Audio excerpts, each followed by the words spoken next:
Personnel missed practice today is Mo Claiborne, and it's for personal reasons. So it's not due to injury. Everybody else will practice. Look forward to the challenge of playing the Texans. We know they're a good football team, so we got to get ourselves ready, and we're going to go through the process of that and get ready again for play against a good football team and a great atmosphere here at Arrowhead. So with that, time's yours.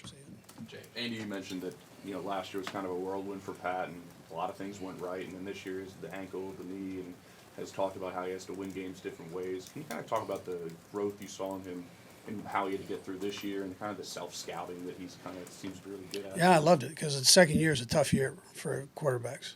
Tough year.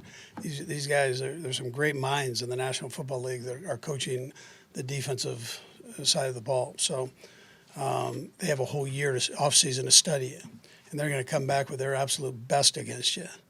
And he answered it, and he did it through some adversity, like you're saying, with injuries or players that weren't playing, whatever it might be. And he didn't flinch. He kept the same attitude, the same work ethic, and he went after it. And he had a major injury that he pushed through, where the coaches and the trainers and the doctors all had to back him off. And so that mindset is important in this day and age of football. It's an important thing to have, especially in a leadership position. Yeah, well, you've got to be on your game. I mean, but that's the part you love, right?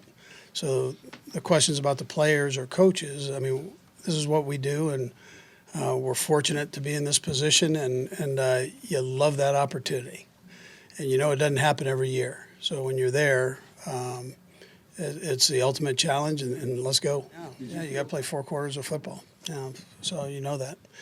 You have to do it during the season, even more so during the game. You look at stats over the years and playoff games, the margin between the winning and losing is even more narrow than what it was during the season. So you've got to make sure that you're sharp on all your different situations that you come across, and your 2 minutes and 4, all those things become prevalent, even more magnified than they are during the regular season.